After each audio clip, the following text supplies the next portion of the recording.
Hi. Hello, how are you today? I'm good. You're looking wonderful. Thank Can you you. tell us who your designer is? Cynthia Rowley made this special for me.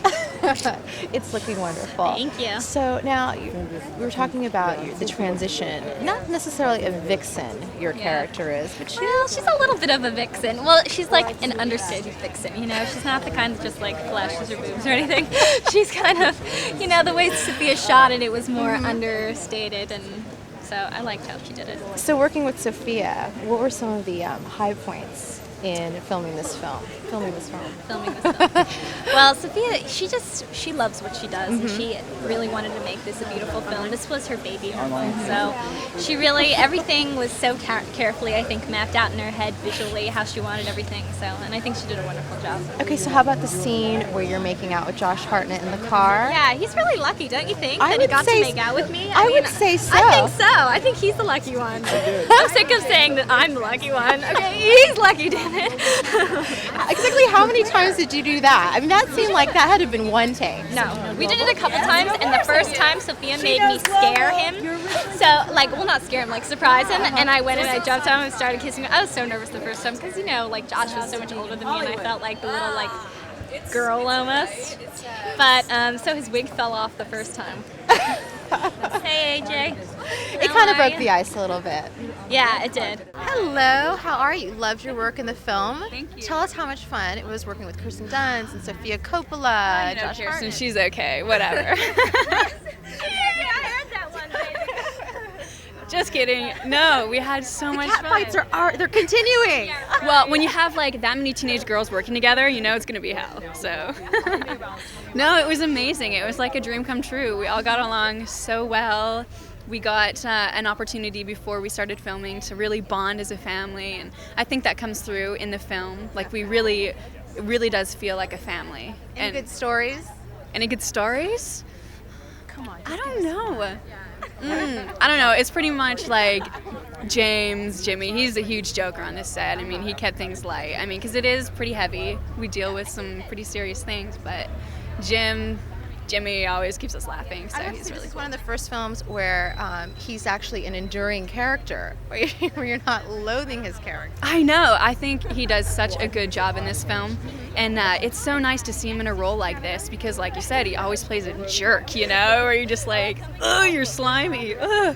But he's so perfect, and he he says that he's just playing himself. He plays like a huge nerd, like mathematic teacher, and he always says that he's just playing himself. So what kind of similarities to the character to you? I mean, how much of yourself did you bring to it? Well, the character that I play, I play Mary, and she's the second oldest. She's more like she wishes she could be like popular and wishes she could be like the cheerleader, and she wants to be the host, kind of like Martha Stewart. She wishes she could do it all. I'm not really like that. I mean, I'm more shy and more, But the Lisbon girls are popular, and in a sense, in a weird sort of way. Yeah, I mean, they're mysterious. The Lisbon sisters are mysterious, but they're held back because their parents are so strict, and they're kind of prisoners in their own home. So this must be an amazing event for you. Very proud. The whole family is here. There's my nephew Jason. He's out, as you see, and we're very thrilled with the beauty of this film. It's very touching, deep kind of film, but it's also enjoyable, funny, and I think people are going to really like it. You weren't surprised at all. Well, it was a tough subject that she pulled off. I mean, that she wanted to do. She loved the book so much. And the book was very complex and very mature, and I was, of course, encouraged by the good job she did on the script, and she got the performances. And hello. Hello. It's another relative. Yeah. She went for. My Uncle Francie produced it, and actually my brother Robert's in the movie.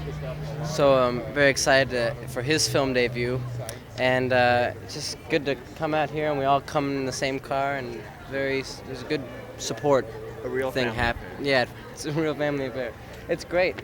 Well, do you know, Sophia? Do you guys feel pressure coming from a family like this, especially with somebody like Francis at the head? No, I think actually it's been.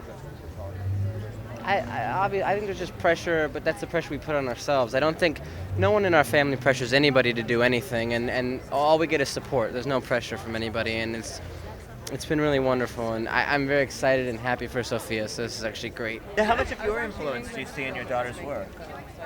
Well, I don't know. It's hard for me to say, but I think it's really a little piece of cinema. I mean, it's not just a one-dimensional piece. It's beautiful images, it's beautiful performances, it's beautiful writing.